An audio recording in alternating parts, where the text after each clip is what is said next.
Hello and welcome everybody to the Finding Your Voice platform that aims to keep everybody connected in a time of social distancing, self-isolation and global lockdown.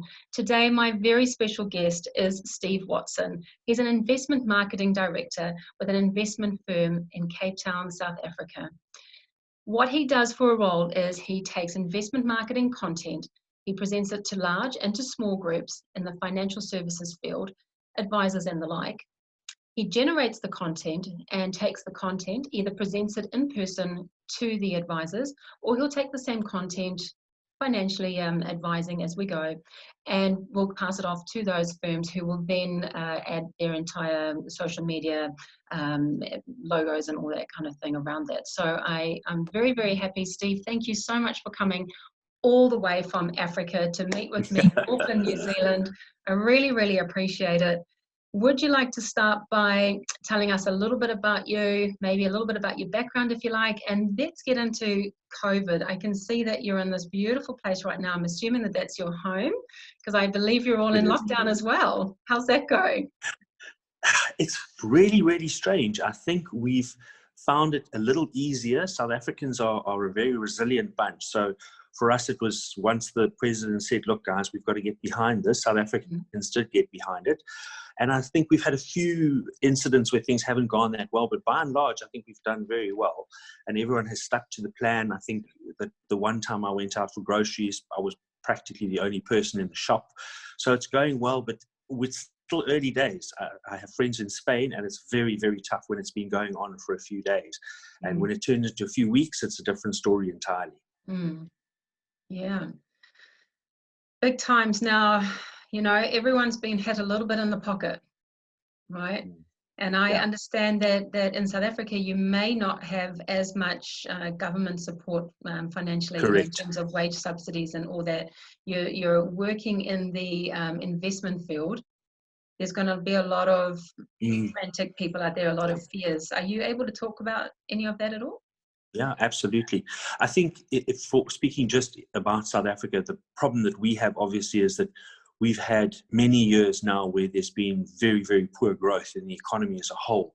So people have generally not profited or benefited or managed to save as much as they should have or would have or could have had things been better. So very few people have a buffer here in South Africa. And now obviously with what's happening, if you, for example, are an Uber driver, one, you don't have a buffer, and two, the government is not going to come to your aid with any sort of program. Although funds have been established, there are some concerns around administrative capacity to actually administer that money, get it to people timeously, quickly, and that's a big, big concern. So we're all watching to see what happens with that. From an investment perspective, people are obviously scared. And when things like this happen and you see a huge amount of money lost on the stock exchange, even on the bond market, people's first inclination is do something. You know, something's happened, therefore I must react and do something. And that do something is generally, I'm going to change my plan. But unfortunately, it's usually the wrong thing to do, because unless your plan has changed, your goals have moved, or suddenly you've aged 10 years, you should just stick to your plan. Because as shocking as all this seems, we've seen enormous shocks to the system before, and these things tend to work out. I think the one thing that is different this time is it's a biological shock. And by that I mean, this is not something we can predict because we don't have any models for this. I mean, the last big, really huge thing was 1918. And it was a different world then. It wasn't a globalized world. It wasn't a globalized saving system. Everything is different this time from that perspective. However, what's exactly the same? Human nature. And you'll find people will behave the same way. They'll panic for the doors, run, sell, and smart people with cool heads will stand by and go, sell me those lovely stocks, sell me those lovely bonds at these lovely cheap prices. Yeah, it's a bit of an opportunist market, really, isn't it? You know, like I say opportunist lightly.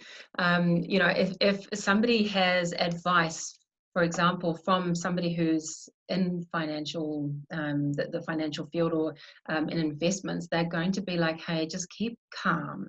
You know, don't go and take all your money out the bank. This is not the way to do it. We need money to keep flowing. Money has to flow. Otherwise, the economy is just going to crash and burn. And then we're more affected than what we were, you know, as we currently are.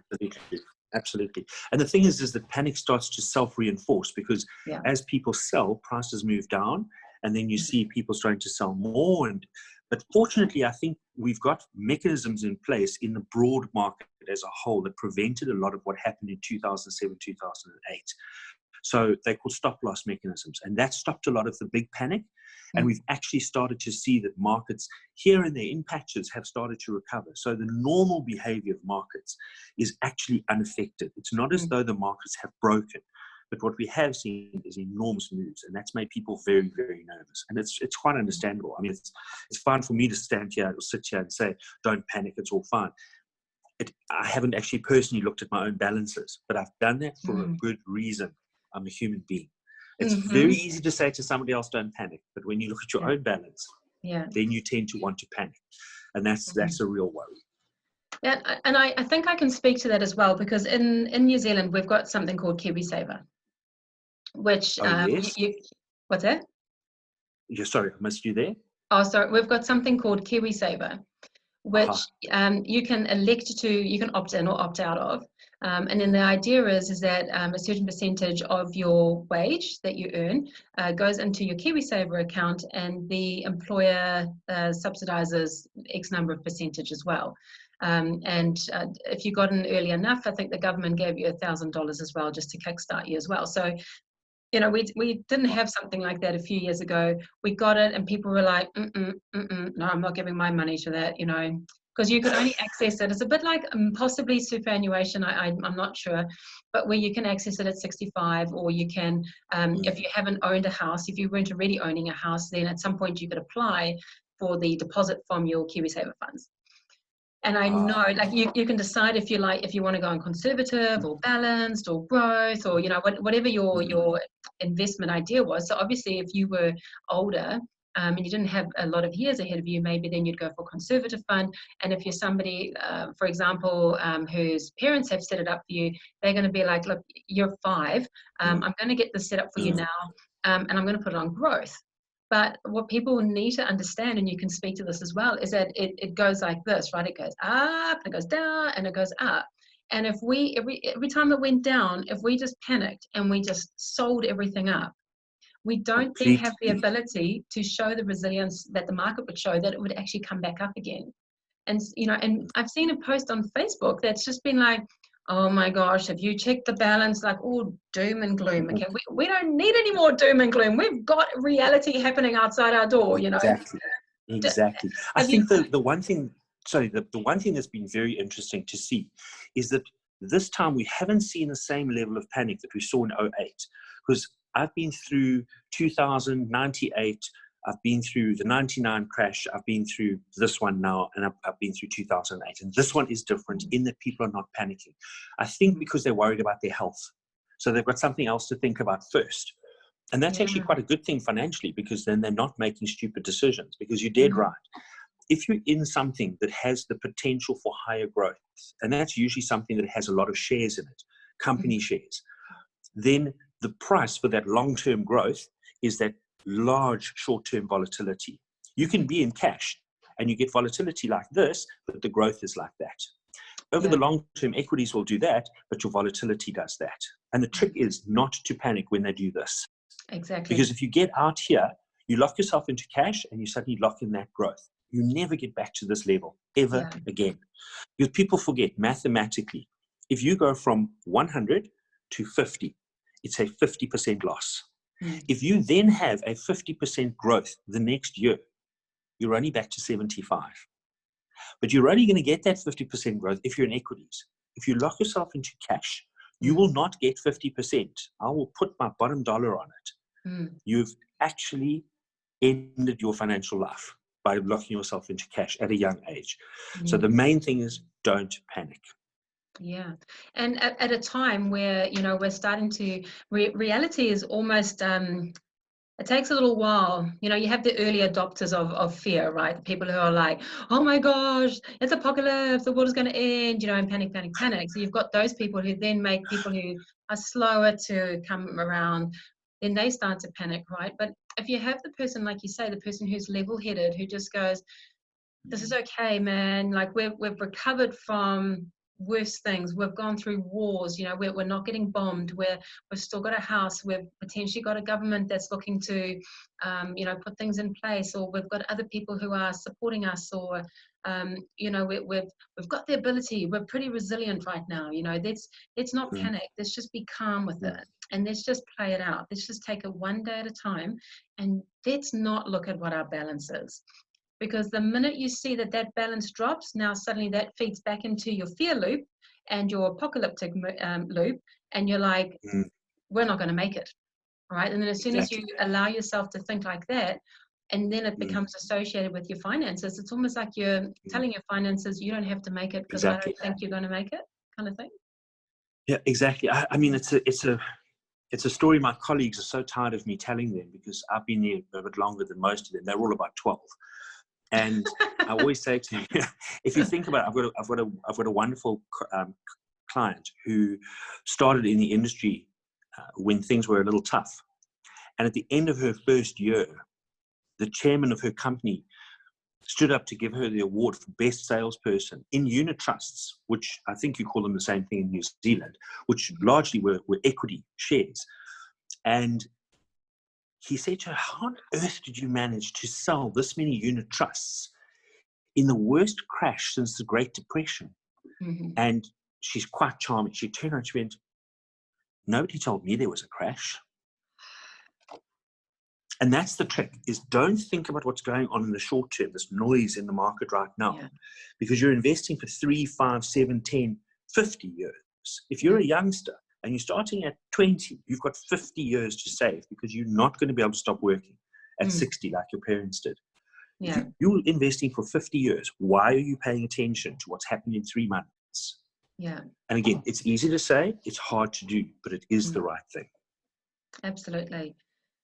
I mean, I'm shaking my head, but I don't know why. I should be going, yeah. It's it's just unbelievable that people do it. They still make the mistake. But isn't COVID just such a wonderful opportunity for us to really reassess how we think and how we do things and where we place our focus on? If as a financial person, you would be, I can only imagine, be recommending to people, don't think short term, unless of course you're running out of time on this planet anyway. But if you're a younger person, or even if you were somebody who was still in working age and you were 40, 45, 50, you've still got 10, 20 years. Like you say, we're not going to be able to just retire just like that anymore. So we've still got 20 years. Now you think about how long life felt when you were growing up before you could finally be 20. I mean, that is a long space of time. But as we get older, we start to go, I've got to do it right now. Oh my gosh, this is really happening right now. This is really scary. I'm running out of time. But if we're able to stop and just go, you know what, that's 20 years. So it's going to do this. And when it does this, it's okay. We don't look at it. We contact our financial people, our investment people, and we ask for their advice rather than us making our own decision when we don't really know, we don't understand investments. We don't, we come to people like yourself who would be like, you need to just chill, don't calm down. Just calm down. Yeah. Thanks a lot. I mean, I'm in the financial services industry, and I mean, I'm surrounded by smart people every day. It's a great thing about working in a business like mine is everybody is cleverer than you are. And the problem is that you eventually start to think that you know everything. And about 10 years ago, I realized I didn't have my own financial advisor, and I got my own financial advisor. And it's amazing what having the perspective of just another person does to your own thinking. It makes you step back and think a little bit more calmly and rationally. So at this point in time, I would suggest that people not talk to their brother, their sister, their mom, their dad, the guy next door. Talk to a professional and say, right, what should I be doing differently now to what I was doing before? And I can almost guarantee you that if the answers to the questions you were asked in the beginning have not changed, the answer to that big question is you shouldn't be doing anything now. You don't need to do anything right now. You don't need to worry. So let's hope that people are taking that professional advice and actually making the right decisions. Yeah, and there's, it doesn't have to be going to somebody who's going to charge you an arm and a leg right now. You can shop around, you can see who you fit well with, who understands your situation, who you are really happy to speak with, right? Because you're going to be saying, take a look at all my debt, take a look at Exactly. my income. This is how much I've got for retirement. You know, how much savings have you got? Yeah. No, nothing. Yeah. You know, and it's all these things now that now when we're in the situation of going, oh my gosh, I haven't actually got a nest egg, or I didn't buy that house, or you know, anything I think that is kind of coming up as I didn't do this right now is the little things that we should write down, so that when our head clears and the world, you know, just to stop our world stop spinning, we can then just start to do a bit of a research once, you know, we're in the space where we can slowly start to look at it with a clear mind and go, okay, these are the things now that I want to try and work towards. So if I don't have a huge disposable income, how do I earn more money? Or how do I spend less? Or, you know, if I've got some disposable income, how do I save it? Where do I put it? How do I invest it? You know, how do I plan for my retirement?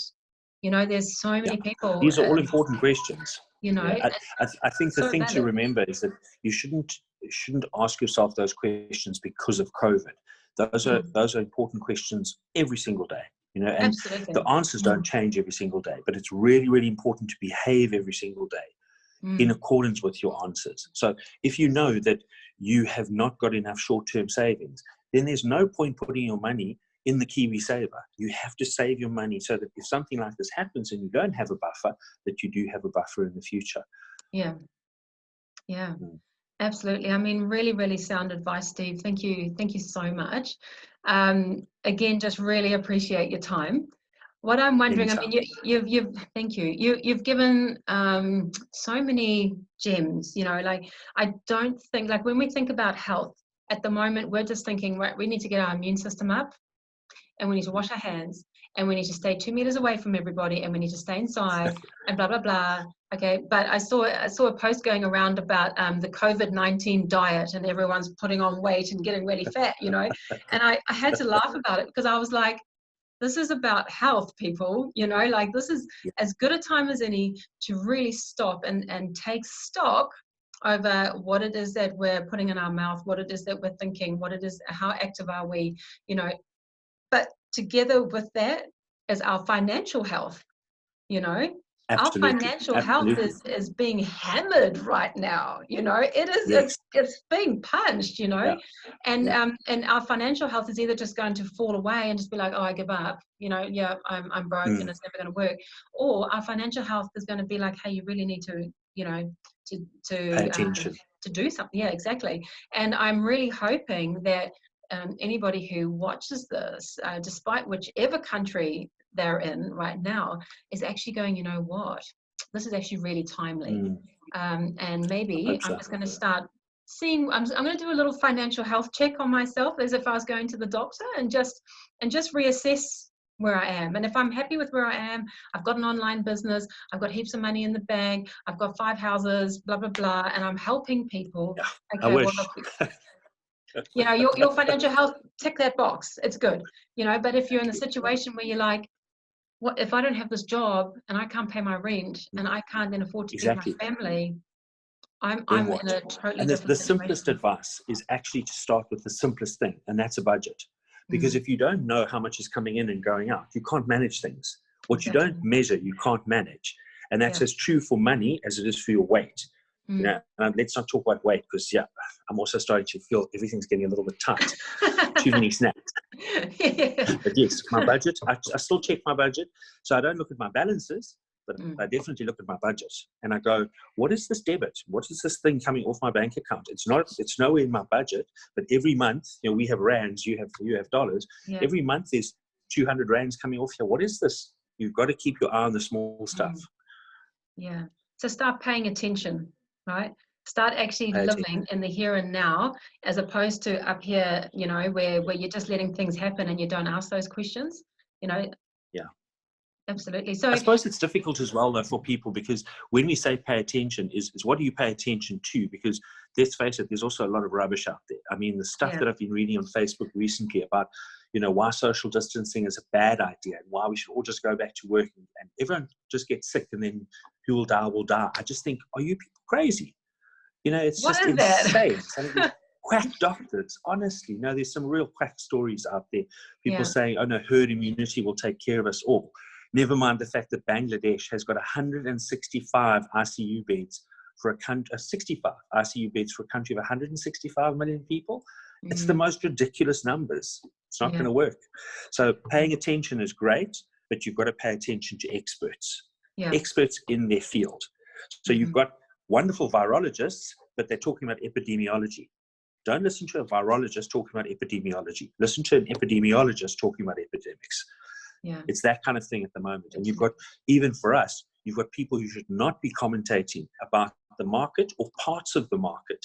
They're commentating and giving opinions which really are not worth anything. So it's very important at the moment that if something is published, if it is on Facebook, if it's on Twitter, verify, because there are a lot of people with way too much time on their hands, and they're putting out there a lot of rubbish. So exercise discernment, basically. Absolutely, right. Absolutely.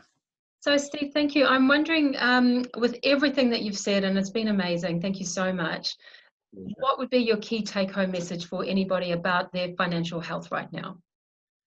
I think the main thing is not to panic. Although the markets have fallen, they're not broken. Nothing has changed.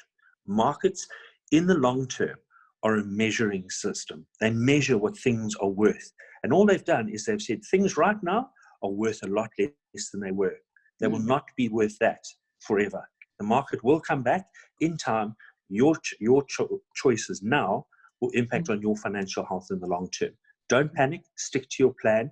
Stay true to your goals. I love that. Steve Watson, everybody, thank you so much. Thank you, Laura. I really do appreciate your time and for all the really sound advice that you've given us. Good luck to everybody out there. Take a look at your financial health. Take a look at the rest of your health as well. Be kind to everybody, and we're going to get through this. We're stronger together. Thank you so much, Steve. Thanks, Laura.